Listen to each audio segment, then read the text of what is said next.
Hi, my name is Amanda Cumming. I'm with the Independent Progressive, and today I have Adrian Madaro with me.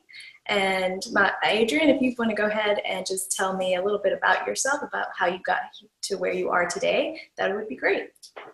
Sure. Again, my name is Adrian Madaro. I'm the state representative in Massachusetts for the 1st Suffolk District, which encompasses East Boston.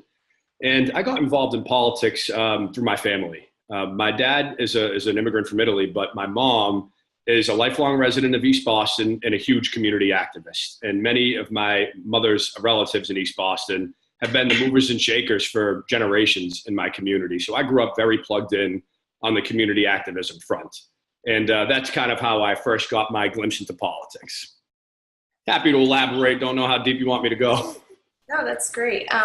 So how did you become chief of staff with Cumming?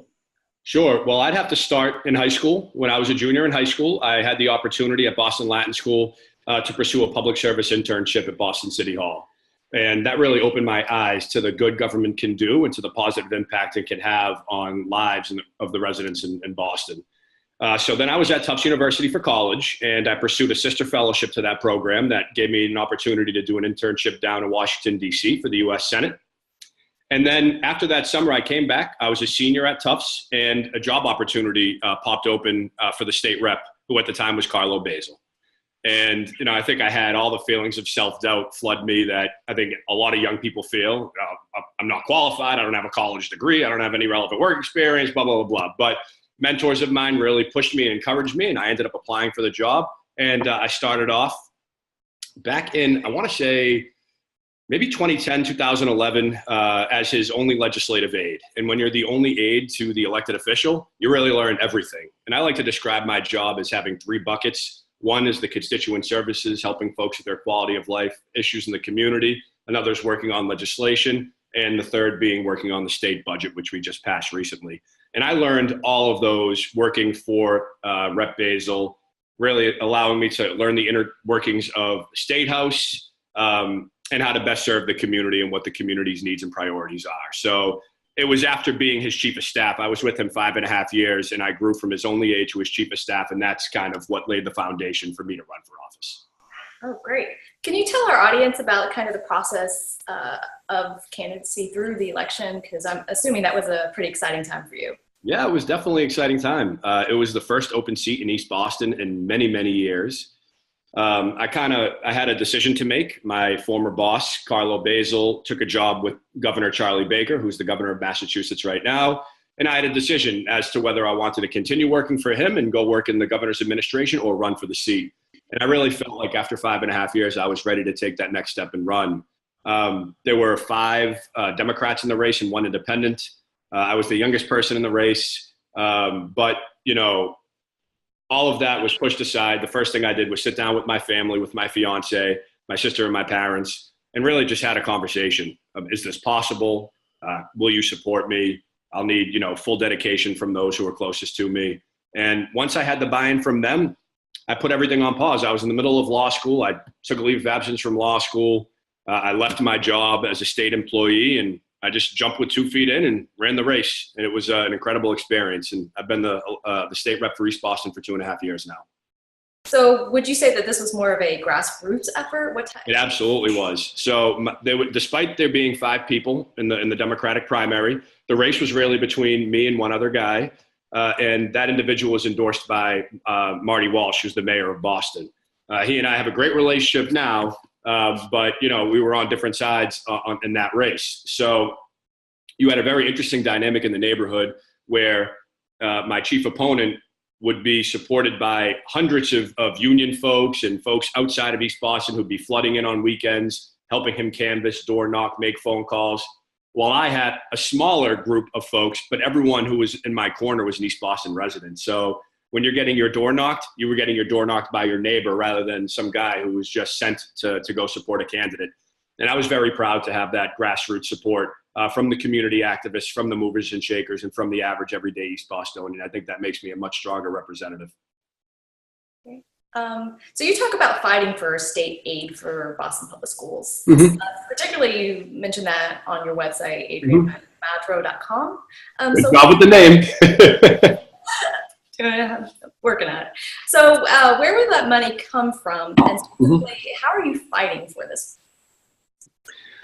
So first of all, that website's quite outdated. It's actually in the process of getting revamped, but much of that data and information is pretty much 2.5 years old now because that's when I ran for office. But the piece on the education funding for Boston is definitely still critical. All municipalities go to the state for funding for education. Chapter 70 funding in Massachusetts funds education and public safety principally. Boston, obviously being the economic engine in the largest city with the greatest population in Massachusetts, gets the lion's share of that funding. But every year it's a battle. And my job is to advocate for my school district, which in this case is the whole city of Boston, to make sure that our youth are getting the investments that they need and deserve. Okay. There's this waterfront development project that could you kind of describe that a little bit? And in the process, could you also tell us how you handled kind of the opposition to this project? Sure. Well, in order to properly describe the waterfront development that's going on in East Boston, we have to take a major step backwards in time. So I'm born and raised in the community. And when I was growing up in East Boston, we had no access to the waterfront. I should add, East Boston is essentially an island. It is the only geographically isolated neighborhood in the entire city of Boston. So we're separated by the Boston Harbor. So obviously the waterfront is our backyard, right, on all sides. And for my entire life, we had one access point to the water, and that was at Constitution Beach, which I'm sure John remembers is a lovely little gem in East Boston. But the waterfront was all fenced off with cyclone fences my whole childhood. In fact, it was really a place where people went to go do things that you want to do, when you're tucked out of sight, out of mind. You know what I mean? Today, we have a waterfront that is vibrant and that is incredible, and that has created a network of harbor walk around the whole community that now people can access, right? We have water transportation in the works. We have restaurants on the waterfront. We have housing there. New people are moving in, and that is really a positive. We've waited for waterfront development for a long time, and we've watched in East Boston as the rest of the city has benefited from that economic development along their waterfront while we've just waited. The challenge with waterfront development and with gentrification in general is obviously it has some costs, right? And to answer your question, it's all about a balance. Many people who were born and raised here and have waited for years for this type of renaissance in our community are very excited about the waterfront development that's going on. But another piece of history about East Boston is we are and have always been the immigrant town for Boston. We are the gateway to the city, and we've welcomed more immigrants through East Boston than anywhere else in this country, second only to Ellis Island. So that really is our character and our identity as an immigrant town. Gentrification puts a lot of pressure on that identity and that character, right? And part of me is afraid to lose that character and that identity. So what we always champion is balance, a balance in everything, right? A balance in development to balance to offset some of that luxury development that we have going on in the waterfront with workforce housing and affordable housing projects throughout the community, making sure that we have a balance of residents who live here. So that means a diversity of folks ethnically, from a gender standpoint, and certainly socioeconomically. And despite the fact that we are losing some of our ethnic diversity as an immigrant neighborhood, what we're gaining is diversity East Boston has never had, and that's economic diversity. And those folks who are moving in are spending money in our small businesses and are supporting our community in different ways. So I really hope that East Boston can remain a place where everyone who wants to stay has an opportunity to, and that certainly is the goal that we strive for each and every day. Great. When you talk about economic diversity, what does that mean? It means people from different socioeconomic levels, right? So the East Boston that I grew up in was a very moderate to low income community. Today, we're having people with a little more affluence moving into the neighborhood, and that means they have more money to spend. And those mom and pop, East Boston's economic backbone is our small businesses, right? So many of them are mom and pop shops opened up by recent immigrants. And who's spending money in those businesses? Well, it's a lot of the young people who are moving in. They have a little more expendable cash, and they're willing to spend it in East Boston businesses. And that to me is a good thing, right? Because that means that people in our community are benefiting from the new folks moving in. And as long as we have that economic cycle where people are benefiting and our community is prosperous, I think we're moving in the right direction. Okay, so for the sake of time, I'm going to kind of move through some of our questions a little bit further down the list here. Mhm. Could you tell me about campaign financing? So both your approach to it and any thoughts about reforming that system. Well, what specifically? Specifically, there are some arguments being made, particularly now, about the corrupting influence money has in politics. Mhm. So I'm wondering, what is your thoughts on that? And do you prefer, or would you actually go to more of a grassroots effort as far as financing is Yeah, concerned? that's a great question. So first of all, one thing I'm very proud of is the vast majority of the donations I receive are from East Boston residents. I only represent East Boston. And when folks look on my Office of Campaign and Political Finance report online, they'll see most of my donations are coming right from within the district. That's something I'm really proud of, because if people are investing in your campaign and your vision, that's a really good thing for a politician, obviously. Um, but definitely there are special interests that get involved in politics. I mean, the least favorite aspect of my job is fundraising. Uh, I call it a necessary evil in the business, right? To run a race in Boston, you need to, if you're in the middle of a contested race, you need to raise at least 100,000 to even be competitive, which is a lot of money, right? And I think that that's unfortunate, because I think we end up losing out on talented individuals who may want to run, but find the fundraising too daunting of an obstacle. So they just take their names out. And I think that's a shame. Many other places around the world have very different ways of doing campaign finance. For example, in other parts of the world, they just give each candidate one set amount. And, that's a very level playing field where each candidate is working with the same amount of money, and it's, let the best candidate win and use your resources wisely. Other places do things differently. Certainly, we're in a country where we have decisions like Citizens United, where corporations are all of a sudden people and can raise extreme amounts of money and invest that into political campaigns. On my local, hyper-local level, you don't see the special interest influence nearly as much as you do on the national level. I do think it's a problem, and I do think we need to do something about it. So what would that something look like? Would you go to that model where you would get a lump sum of money and that would be it, to help level the playing field, or something? I'm really open to what I'm open on hearing different ideas. I don't know if one lump sum of money is the proper approach. I just threw that out as one option. But certainly, I think we do need to limit special interests to the extent possible, because in my mind, we as a democracy, right, that should be about the people deciding. You and I as individuals should be deciding who our elected officials are. And, certainly there are special, in ways, certain special interests can be positive, right? You have unions that represent their membership and do a really good job of protecting hardworking folks in my district and beyond. But then again, you have other folks who are not like that, right? When you have the Koch brothers and you have others who can form super PACs, at the drop of a dime and raise unbelievable amounts of money, and you don't know where that money's coming from because they don't need to disclose donors. That's, in my mind, when things get really scary. And I think that it takes the power away from us as individual voters and individual people and puts it into things we really don't know, because you can't keep track of it because it's all shrouded in secrecy. What is your opinion on legalization of marijuana?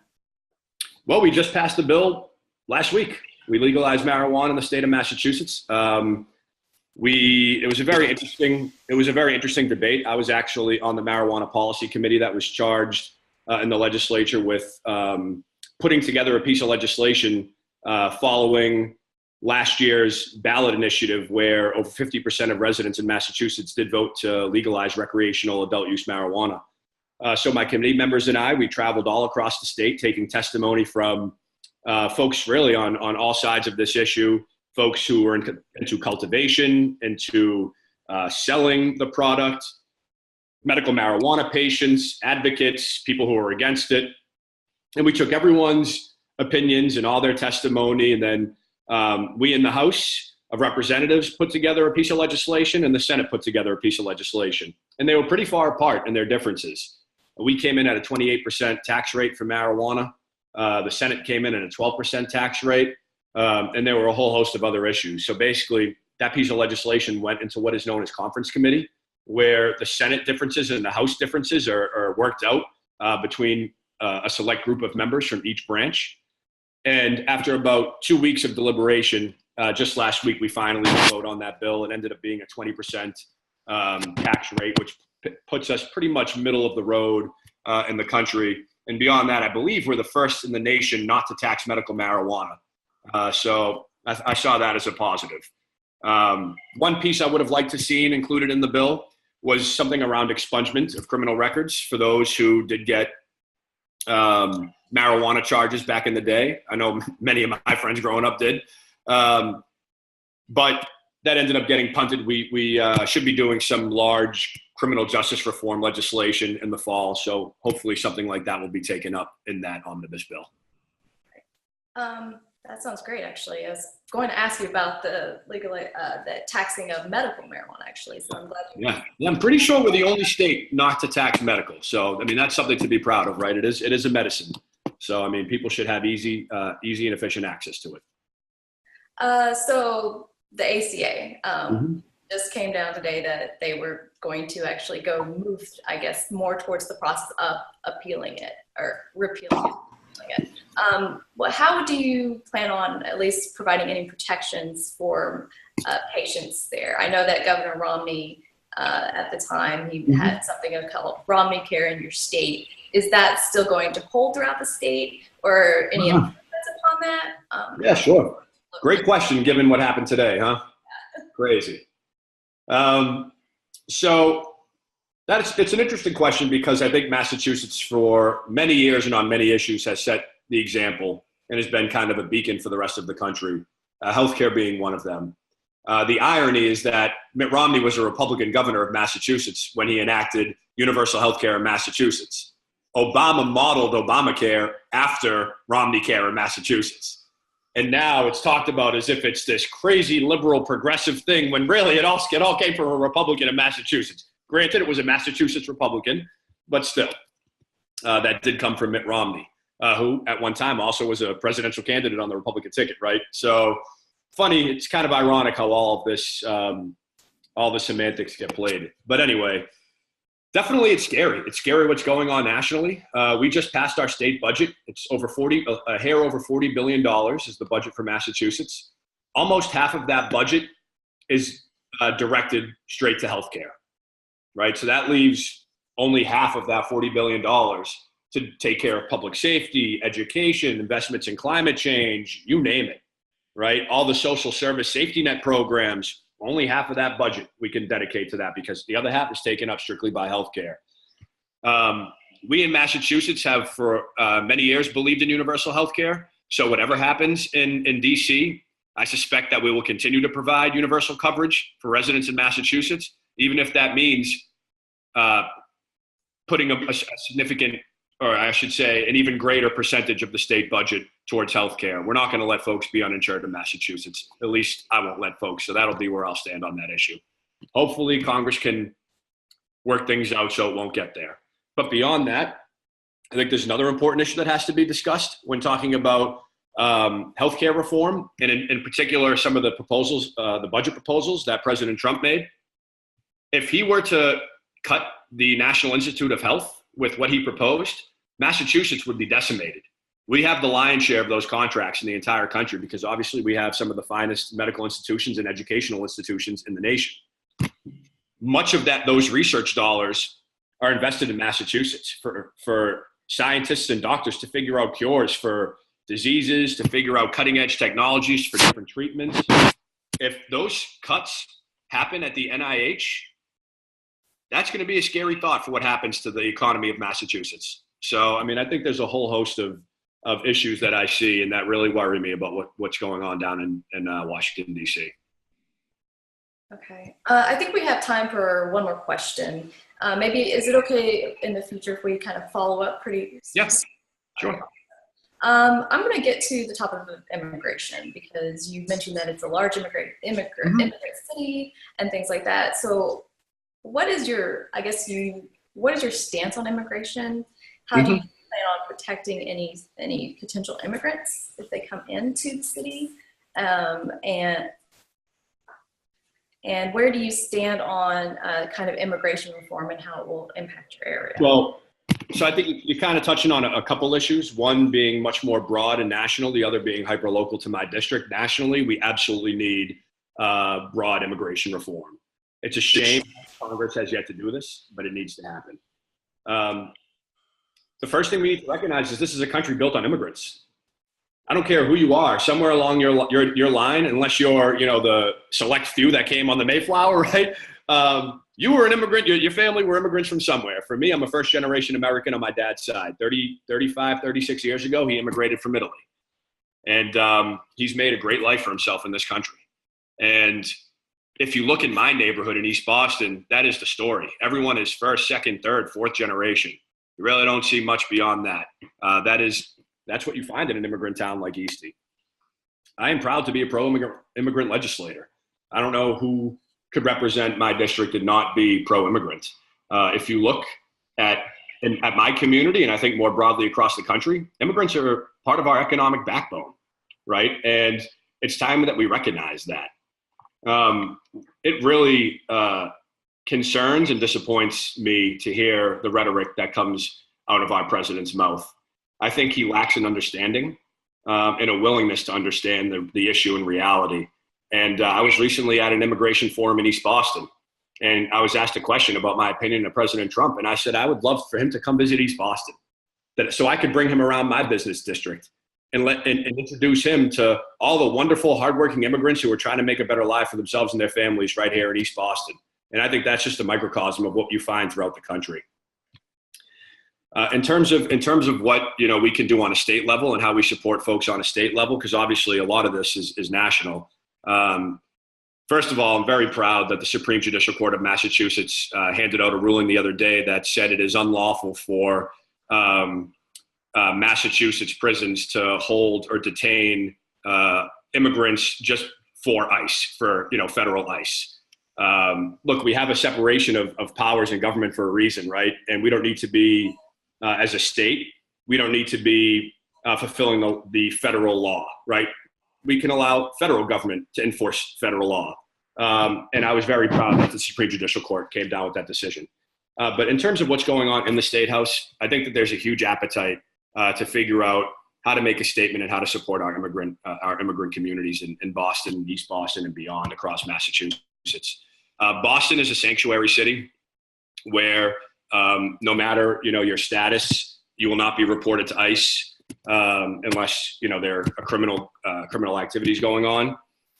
Certainly, more broadly across the state, that is being looked at. But beyond that, it's a lot of simple things, right? It's investing in adult education and ESOL classes. It's supporting measures like driver's licenses for immigrants. That is something that has been controversial even in Massachusetts. For me, a driver's license is not some grand right. It's a reality that people need, right? If you're going to go to work, if you're going to take your kid to school, if you're going to go to the doctors when you're sick, you need a vehicle to get around. This is 2017. There's a whole host of issues that we work on, but absolutely we need to do more, and we need to be standing up for our immigrants. So there was a story recently about a man named John Cunningham that was an Irish immigrant that was being deported now after having 15 years, being at least here for 15 years without a visa, who was living in East Boston. Can you speak on that a little bit? Or I honestly don't know too much of the details of that case. I think the overarching point that's important to take away is the federal government and the Trump administration. They're not just targeting Latino immigrants. Sometimes I think the media acts like it's just an issue for Latino. The reality is they're going after Irish folks like that gentleman you referenced. They're going after Haitians. They're going after Latinos. They're going after anybody and everybody. And that's scary because I think that's part of what tears away at the fabric of communities. I had individuals in my own neighborhood who have been deported or at risk of being deported, who are just wonderful, hardworking people who own small businesses and pay their taxes and have done nothing wrong that would warrant a deportation.